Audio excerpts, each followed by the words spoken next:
Hemos hablado de lengua, de lenguaje, etc. Saussure, el fundador de la lingüística contemporánea, moderna, el fundador de la semiología, como él la llamó, hizo una distinción que resulta hasta hoy muy pertinente entre lengua, langue en francés, habla, parole en francés. ¿Qué cosa es la lengua y qué cosa es el habla?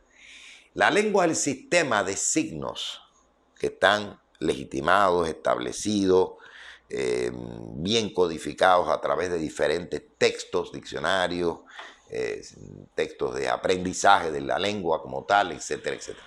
Por ejemplo, decimos que tenemos una lengua básica, que es el español, ¿no? Que en realidad es el castellano, porque hay otros idiomas en España que también se hablan de otras lenguas, ¿no? Es el sistema de signos correspondiente, pero nuestro sistema de signos es muy similar al de otros idiomas del occidente, porque hereda un alfabeto que viene desde el latín, a diferencia del griego antiguo que utilizaba una serie de signos que fueron enunciados mucho antes y que se denomina alfabeto cirílico, que después los emplearían algunos pueblos de la Europa oriental. Pero en la Europa occidental y luego hacia América se impondría este sistema de signos y conformaron las distintas lenguas que conocemos. Tomemos por ejemplo el español, que tiene un conjunto de signos, unas reglas gramaticales, ortográficas establecidas en textos especializados para eso. ¿Qué es el habla? Bueno, pues la utilización de esa lengua por parte de cada individuo. Porque es evidente de que hay una manera peculiar, distinta de emplear la lengua por cada uno de los seres humanos. En diferentes factores, por ejemplo, el tono que emplea, la modulación de la voz, el registro del sonido correspondiente, la proyección que hagamos de eso está determinada por las características del individuo. Eso por una parte. Por otra, cada individuo no tiene necesariamente en su ámbito de trabajo, de vida, que emplear toda la lengua. Se especializa en el empleo de determinadas palabras que proceden del sistema de signos que sirve de madre, ¿no? Matriz. Por eso hablamos de lengua materna, por ejemplo. Y si se dedica a una profesión determinada, a un tipo de actividad, pues ese será el conjunto de vocablos, de términos de la lengua, de signos que empleará. Y ese será su habla. ¿Bien? También distinguimos hablas o paroles en el modo peculiar con que determinada comunidad hace suyo el sistema de signos que llamamos lengua. Es lo que apreciamos cuando decimos la manera especial de hablar el lenguaje castellano, español, en algunas tierras de América Latina. Todas conquistadas por España, todas dominadas por España, nos introdujeron su lengua, la establecieron como oficial. Sin embargo, en virtud de las corrupciones existentes a lo largo de siglos entre los lenguajes autóctonos, variantes que han venido de diferentes otros sitios, otros lugares, hay una manera muy peculiar de hablar por parte de una comunidad. Sería el habla de una comunidad, no del individuo, sino de una comunidad determinada. Y hay palabras que efectivamente tienen un sentido muy propio, muy especial, y todo el mundo que convive dentro de esa habla las entiende perfectamente. Como cubano que resido en Ecuador, pues siempre me gusta llamar la atención de algo que es tan natural y sin embargo representa una manera de hablar el español que no necesariamente otros hablantes del español puedan entender. ¿Qué me pasó a mí la primera vez que escuché la palabra ¿quieres comerte un bolón? El bolón es una palabra, sí, una palabra que tiene aquí un uso muy especial, muy cotidiano, porque constituye una manera de preparar un plato, es decir, un alimento de forma determinada. Y se utiliza una referencia a la forma externa, de bola, bolón, ¿no? Pero cualquiera que no conozca ese plato, que viene de otro sitio, de otro lugar, y se enfrenta a ese nombrecito, pues no entiende, no lo comprende, porque no lo puede extraer de manera directa del sistema de signos del lenguaje español.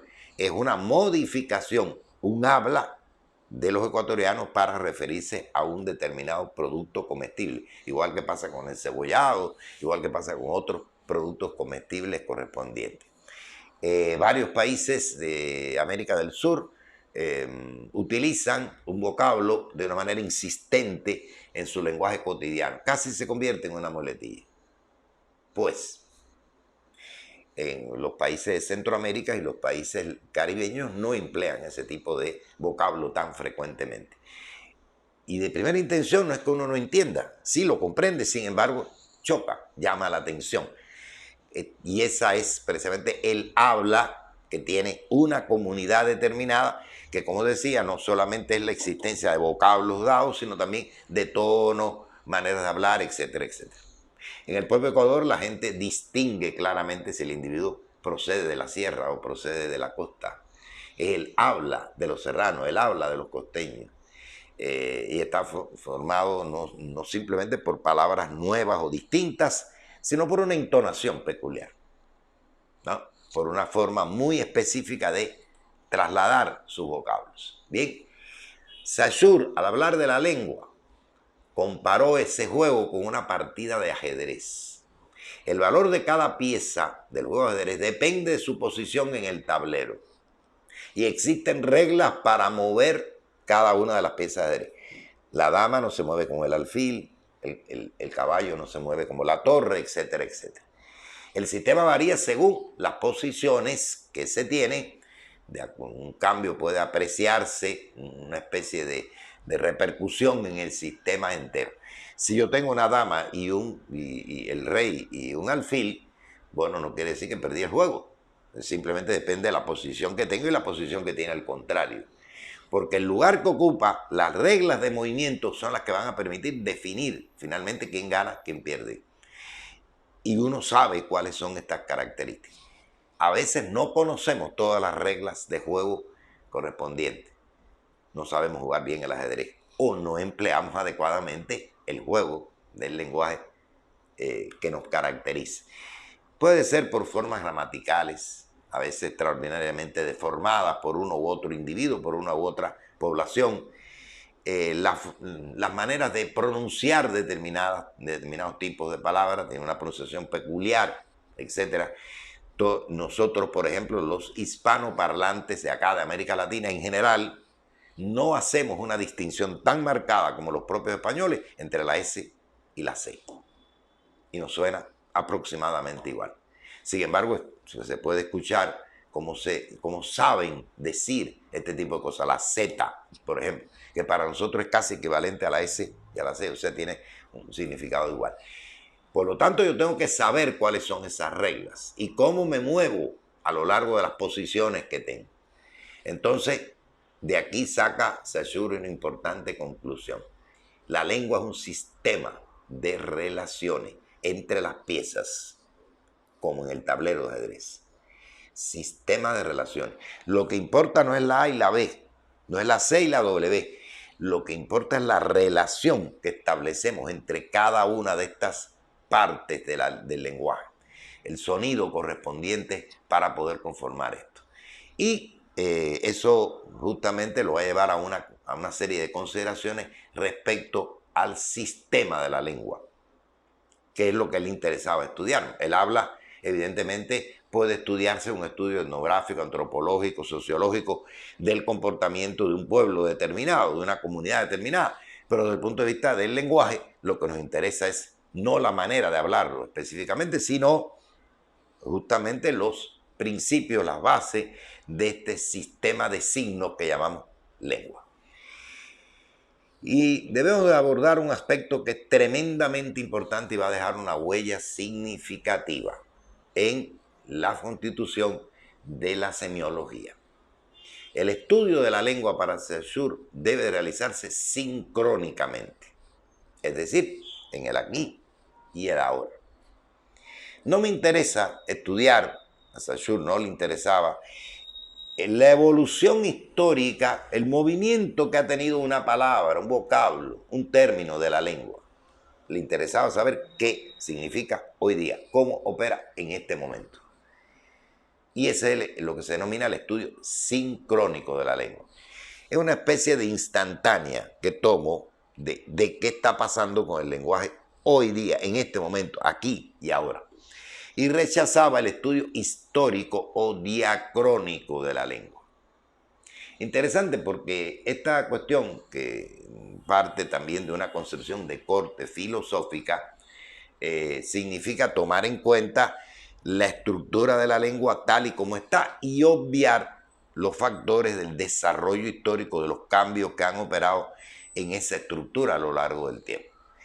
Esto procede, esto va a dejar su huella dentro de cierta corriente de pensamiento que se estudia en filosofía, el estructuralismo, que va a concentrar su atención en ese aquí y ahora, en ese instantáneo, y no le va a interesar el problema histórico de la evolución, cómo se ha ido constituyendo y cambiando ese sistema de la lengua. Y eso va a observarse claramente en algunos de los pensadores que comenzaron con ese estudio sincrónico, siguiendo esa concepción de estructura que está en Saussure, que está en el estructuralismo, y luego se vieron obligados de uno u otro modo a salirse hacia el plano histórico, diacrónico, es decir, seguir la huella del desarrollo y de la evolución posterior de un sistema determinado. Saussure, sin embargo, quedó en ese marco que tiene sus ventajas y sus desventajas. ¿Cuáles son las ventajas? Bueno, estudiar la lengua de manera diacrónica, o sea, estudiarla tal y como está en un momento determinado, ¿no es así? O sea, las ventajas que puede tener un estudio sincrónico está dado porque hago como esa fotografía, esa instantánea que decía, del momento actual. Y evito de que entre en ruido correspondiente a la historia, a la evolución de un vocablo determinado, de una terminología, de una forma de estructuración de la lengua en otros momentos o cómo va a evolucionar en el futuro. O sea, me abstraigo de eso y centro la atención en el estado actual, en el momento actual. Y esa es la ventaja que tiene, porque puedo estudiarlo más detalladamente. Tiene, sin embargo, una enorme desventaja, que fue la que persiguieron algunos de los maestros del estructuralismo cuando intentaron estudiar la estructura ajeno al cambio histórico, ajeno a la diacronía. Y se percataron que no. Por ejemplo, cuando Roland Barthes quiere analizar la moda como un sistema de signos, que ya lo veremos más adelante, evidentemente es importante saber cómo está la moda hoy día. Pero me interesa también revisar hacia atrás cómo ha ido evolucionando la moda progresivamente, como otro sistema de lenguaje correspondiente. Una palabra en el propio lenguaje nuestro, en nuestro lenguaje castellano, puede ir evolucionando a lo largo del tiempo. Cambiar a veces de manera bastante significativa lo que significaba en un momento y lo que ahora puede significar. Siempre me ha gustado poner el ejemplo de una palabra que aparece en las primeras cartas de relación, las cartas que hacían los conquistadores a los reyes, informándoles de los detalles del proceso de conquista y colonización de América por parte de ellos. Se decía a cada rato que se rendían homenajes. Rendían homenajes. Si usted lee eso de acuerdo al aquí y el ahora, al sentido que actualmente tiene la lengua esa palabra, se imaginaría usted que a cada rato estarían haciendo actos simbólicos de agradecimiento, de reconocimiento a alguien, porque es el homenaje, tal y como lo conocemos nosotros actualmente. Pero originariamente en el castellano era un desfile de oferta, de ofrecimiento. Resulta que cuando se convocaba a una empresa, desde allá, de Castilla hasta acá, hasta la tierra americana, las personas que querían participar en esa empresa desfilaban frente al individuo que iba a ser el gran organizador de dicha actividad, portando todo aquello que podían incluir en su presencia, determinados objetos, utensilios, animales, etcétera, etcétera, con los cuales podía colaborar, tratando de convencer al jefe de la empresa que lo incorporara, ¿no? Era la manera de meter carpeta, como diríamos hoy día, ¿no? En ese aspecto. Estamos proponiéndonos para entrar en ese ámbito. Y ese desfile era lo que se denominaba en el castellano antiguo homenaje. ¿Qué evolución tuvo que dar esa palabra para que hoy la interpretemos como una especie de ritual de culto, de reconocimiento de admiración por alguien, por algo, etcétera, etcétera. Ha cambiado radicalmente el sentido que en sus orígenes tenía una palabra dentro del sistema de la lengua originaria y el actual. Esto pone en evidencia que, además del estudio sincrónico con todas sus ventajas, es indispensable para poder comprender adecuadamente este fenómeno, se haga un estudio histórico. Hoy utilizamos en casi toda América Latina una palabra, hamaca, un objeto maravilloso que sirve para descansar, colocar nuestro cuerpo en una especie de cama que está tendida con un lienzo colgado de dos ramas, de dos postes, de dos lugares distintos. Y es interesante cómo el primero que nos hace ver esta palabra, que no existía en el vocabulario, en la lengua oficial castellana, es Cristóbal Colón, quien en sus primeros escritos a los reyes les describe lo que es la yamaca, lo que es la iamaca. No sabe todavía con qué letra escribirla, está tratando de encontrar una relación entre la manera de pronunciar de los indígenas y las letras, los signos del lenguaje castellano que él quería emplear, que además estaba muy contaminado por otros lenguajes que él conocía, el genovés, etcétera, etcétera. Entonces, se fue planteando poco a poco, se fue limpiando, depurando la palabra, incluso se le quitó la H, después se volvió a poner, hasta que al fin quedó establecido en la lengua española básica ese objeto que él describe en dos lugares al inicio de su viaje, en las Bahamas, en Cuba, y luego se fue generalizando. Interesante porque todavía no sabemos cómo le podrían llamar en otras partes de América a ese objeto de descanso. Sin embargo, son los españoles responsables de haber utilizado esa palabra, de haberla tomado de los escritos iniciales de Colón, de cómo la escucharon en el lenguaje de estas tierras primeras que descubrieron y la trajeron a todas partes. Y prácticamente se le dice hamaca en todo el territorio de América Latina. ¿Cuál sería el vocablo que originariamente utilizarían, por ejemplo, los incas para calificar a ese objeto de asueto, de dormitorio, etcétera, etcétera, de descanso? Y así vemos cómo se van transformando las palabras a partir incluso del uso y de la escucha que se tiene de los vocablos correspondientes. Hay algunas palabras que irónicamente han ido surgiendo a partir de errores en la comunicación o que han ido evolucionando de uno u otro modo. Celebramos el carnaval y originariamente la palabra era carnestolendas. ¿Y qué quería decir? Una especie de liberación del cuerpo, la autorización oficial a que el cuerpo se liberara y pudiera realizar todo lo que le serviera de goce. Ese es el sentido de la carnestolenda. Y esa palabra fue evolucionando hasta convertirse en ese sistema de fiestas que a lo largo del mundo se realiza bajo el nombre de carnaval. Y que se celebra en fechas diferentes en Europa, en los países de América, etcétera, etcétera, incluso con rituales de diferentes índoles. La palabra original se fue modificando hasta convertirse en la que hoy conocemos. ¿Qué pasa aquí? Que el estudio sincrónico de la lengua no nos permitiría conocer la evolución histórica, el estudio diacrónico que deberíamos de hacer de la lengua en cuestión. Pero él le interesaba el punto de vista sincrónico. ¿Por qué? Porque así tomamos la lengua estáticamente y es de esa manera que observamos su carácter de sistema de relaciones. Que en la lengua no hay más que relaciones. No es una forma dada, no es una sustancia determinada, es una forma en evolución, en cambio, es una estructura que va modificándose.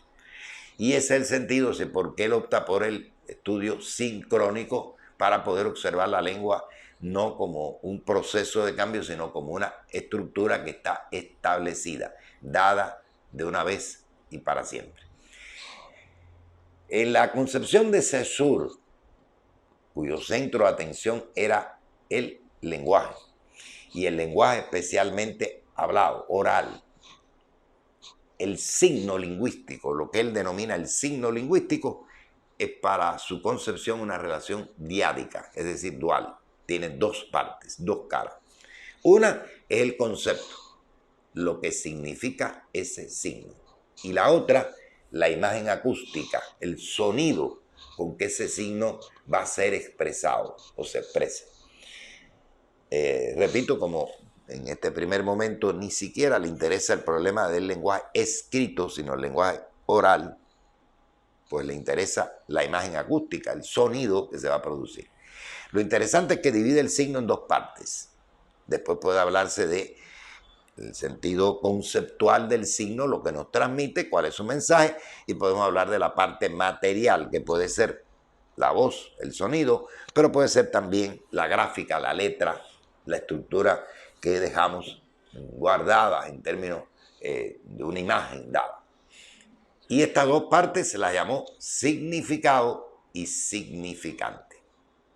De ahí que en la concepción clásica saussuriana el signo tenga dos partes, el significado y el significante.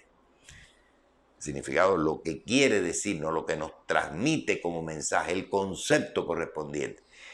Y el significante, la manera con que expresamos. Para él, el sonido, en general, pudiéramos decir, la forma material a través de la cual podemos expresar ese significado. Cuando nosotros escribimos una simple palabra tan bella, tan hermosa como mamá, mamá tiene un significado. Nos habla de la maternidad de esa persona, de que esa persona ha dado a luz, ha engendrado un niño. Y ese es su concepto. Y el signo está expresado a través de un sistema de vocablos orales, ma, o de las letras correspondientes en el lenguaje correspondiente. Por supuesto que puede ser también mother, ¿no? Puede ser una otra manera de acuerdo al lenguaje dado, pero siempre están estas dos partes constitutivas. Para Saussure el significante es la parte material del signo. Y para un mismo concepto, cada lengua tendrá un significante diferente. Por ejemplo, decimos chat, cat, gato, y estamos hablando del mismo proceso, pero serán diferentes los significantes. Los significantes funcionan dentro de un sistema que él denominó solidario, relacional. Decimos pato, gato, rato, mato, y hay ciertas diferenciaciones sonoras, pero cada uno de esos fonemas dicen cosas completamente distintas. En un caso nos referimos a un animal, en otro a alguna acción que podemos realizar, etcétera, etcétera. O un tiempo que ha transcurrido, ¿no? Gato, rato, son completamente diferentes. Apreciar ese sonido o apreciar esa estructura material de significante es lo que nos permite llegar al significado, es decir, tratar de deducir de qué quiere decir, qué nos quiere transmitir esa palabra en cuestión. El significado es, por el contrario, el concepto acerca de una cosa. Y es interesante las características que siempre presenta el significado. Decía Saussure y podemos seguirlo afirmando. Si digo árbol, no me estoy refiriendo a un árbol en particular. El problema de nuestro lenguaje y siempre del significado que tiene cada una de las palabras es que tiene un sentido universal, es una abstracción. Digo árbol y no me refiero a aquel o a este, me refiero a los árboles en general. Bien, algo que tiene un tronco, una copa, con ramas, etcétera, etcétera, lo denomino árbol en general. Y sin embargo, no me estoy refiriendo a un árbol en particular, tendría que ponerle un nombre a ese árbol o señalarlo con otro sistema de signos diferente. El concepto es una idea, pero una idea que no la tenemos de antemano, sino que no puede funcionar aisladamente, sino que está en un sistema de reglas. Por ejemplo, yo digo árbol, y es lo mismo que arbusto. No. Es lo mismo que pasto. No. Evidentemente son palabras que están muy relacionadas entre sí, pero que su concepto, su significado son diferentes. Por eso tenemos que cuidar no solamente el sonido o la estructura material que escribimos de la palabra, sino los significados correspondientes. La lengua, decía él, es un campo relacional donde los significados surgen de estas interrelaciones y oposiciones entre los elementos del sistema. Saussure siempre consideró que existía un matrimonio muy bien llevado y estable y definitivo entre un significante y un significado. En realidad, los estudios que se han realizado sobre la evolución del lenguaje, los diferentes tipos de lenguaje nos indican que una misma palabra puede efectivamente modificar su uso extraordinariamente a lo largo del tiempo, como pusimos ejemplo anteriormente, y que hay más bien una traición entre significado y significante, porque se adaptan a nuevas circunstancias y se adoptan otros nuevos sentidos, y un mismo significante puede tener entonces diferentes tipos de significado. Eso es muy común y data incluso de las costumbres de los pueblos primitivos. Tenemos una propensión a denominar algunas actividades o acciones o comportamientos humanos de acuerdo a los comportamientos o formas de ser de ciertos animales. Este es un ratón. Mira qué cara de vaca tiene. Parece un caballo. Evidentemente no es que sean exactamente iguales, pero podemos significar cierto parecido y la palabra comienza a tener otra implicación completamente diferente. Si tiene diferentes significados, un mismo significante. Es interesante porque hay palabras que en el lenguaje original se engendró, digamos el caso nuestro, el castellano, tenían un determinado significado y han adquirido nuevos significados al trasladarse a otros lugares y a otros sitios. Un país continental a veces no tiene una idea clara, exacta de lo que significa. No ya una isla, sino un callo. Puede ser que usted hable de callo y esté pensando en algo que sale en las plantas de los pies. Y callos son pequeñas islitas. Sin embargo, un país insular, pues está muy acostumbrado a saber que las pequeñas islitas que están alrededor de él se llaman cayos. La palabra callo es la misma y suena igual, sin embargo tiene dos significados completamente diferentes. No me refiero a una peculiar modificación que tiene la planta del pie, sino a una pequeña isla como tal. Y eso depende de la forma, los lugares con que se estructuren de una u otra manera.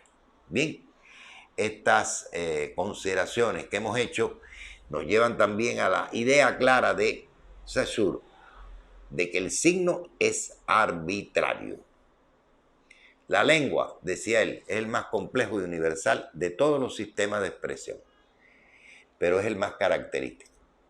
Recuerden que cuando él habla del lenguaje, se está refiriendo al lenguaje verbal, exclusivamente al lenguaje verbal.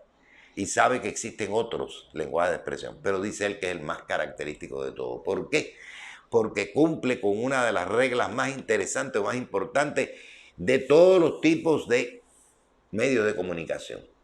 Y son los rasgos peculiares del signo. ¿Cuál? La arbitrariedad.